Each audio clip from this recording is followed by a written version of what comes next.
നമസ്കാരം. നമ്മുടെ ഗ്രൂപ്പിലെ തങ്കമണിയമ്മ വളരെ വിഷമിച്ചിരിക്കുന്ന സമയത്ത് എഴുതിയതാണ്. ആരോഗ്യം തീരെ ഇല്ലാത്ത. അപ്പോൾ ആ എഴുത്തിൽ അത് കാണാനുണ്ട്. കുറേ പ്രശ്നങ്ങളുണ്ട് എഴുത്തിൽ. പക്ഷേ ഞാൻ വായിച്ചു നോക്കി. അപ്പോൾ നിങ്ങളോട് എന്തായാലും പറയണമെന്ന് തോന്നി.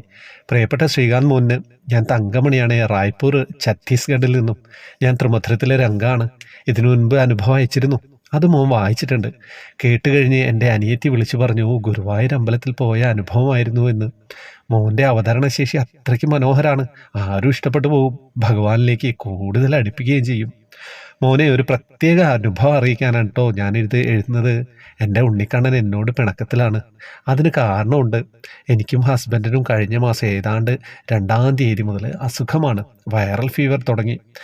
അത് പലതിലേക്കും തിരിഞ്ഞു കേട്ടോ. ഹസ്ബൻഡിനും പനി തുടങ്ങിയപ്പോൾ തന്നെ ഞാൻ ഡോക്ടറെ കണ്ടു കേട്ടോ.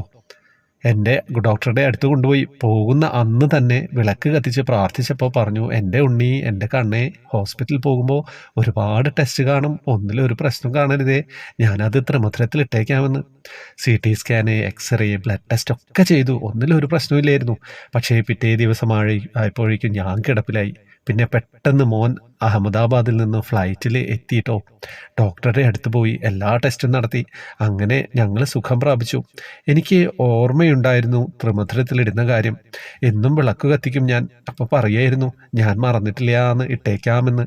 പക്ഷേ എനിക്ക് എഴുതാൻ പറ്റിയില്ല കേട്ടോ. ഭയങ്കര ക്ഷീണമായിരുന്നു. ഇപ്പോഴും ഒരുപാട് വിഷമമുണ്ട്. അങ്ങനെ 5-6 ദിവസം കഴിഞ്ഞ് പിന്നെയും ഹസ്ബൻഡിന് പനിയായി.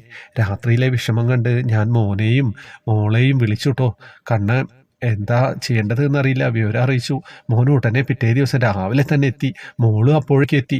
വയ്യാതെയായി. യൂറിനറി ഇൻഫെക്ഷൻ, പിന്നെയും ടെസ്റ്റുകൾ, സോണോഗ്രാഫി, ബ്ലഡ് ടെസ്റ്റ്, അങ്ങനെ പലതും. ഒന്നിലൊരു പ്രശ്നവുമില്ല. കണ്ണൻ എൻ്റെ കണ്ണൻ. എൻ്റെ പരീക്ഷയ്ക്കാണെന്ന് എനിക്ക് മനസ്സിലായിട്ടോ. പക്ഷേ ശരീരം ഒന്നും നേരെയായല്ലേ പറ്റൂ. എന്തും ചെയ്യാൻ. മക്കളും പോയിട്ട് 2 പേരും ഇന്നത്തേക്ക് 2 ദിവസമായി. ഇപ്പോൾ സമയം വൈകിട്ട് 7:15. ഏതാണ്ട് 8 മണിയായപ്പോൾ ഹസ്ബൻഡിന് ചൂട് തുടങ്ങിയിട്ടോ. ഞാൻ ഉടനെ വിളക്ക് കത്തിച്ച് പ്രാർത്ഥിച്ച് പറഞ്ഞു, എൻ്റെ ഉണ്ണി, മുത്തശ്ശിയുടെ കൂടെ ഇത് എഴുതിയിട്ട് എന്തും ചെയ്യുള്ളൂ എന്നങ്ങനെ പറഞ്ഞു കേട്ടോ.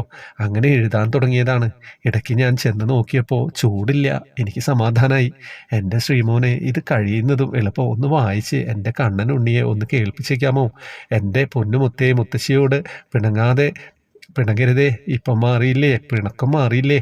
എൻ്റെ മുത്ത് എന്നോട് പിണങ്ങിയാൽ എനിക്ക് സഹിക്കാൻ പറ്റത്തില്ല. എന്നോട് ക്ഷമിക്കൂ കണ്ണാ. പിന്നെ ശ്രീകാന്തിനും കുടുംബത്തിനും സുഖം എന്ന് കരുതുന്നു. നിങ്ങളെല്ലാവരും ഭാഗ്യം ചെയ്തവരാണ്. കണ്ണൻകുൻ്റെ കൂടെയല്ലേ ജീവിതം. അതുപോലെ നമ്മുടെ ത്രിമധുരം എന്ന അമ്പലത്തിലെ എല്ലാവർക്കും സുഖം തന്നെ എന്ന് വിചാരിക്കുകയാണ്.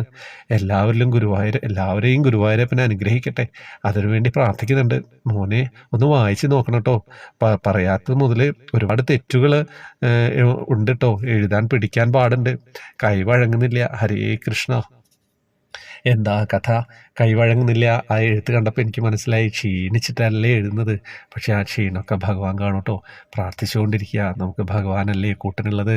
ഭഗവാൻ കൂട്ടിന് മക്കൾ ദൂരെ ആകുമ്പോൾ നമുക്ക് വേറെ ആരെയാ വിളിക്കാനുള്ള? ഭഗവാനെ വിളിക്കുക, മക്കളെ വിളിക്കുക.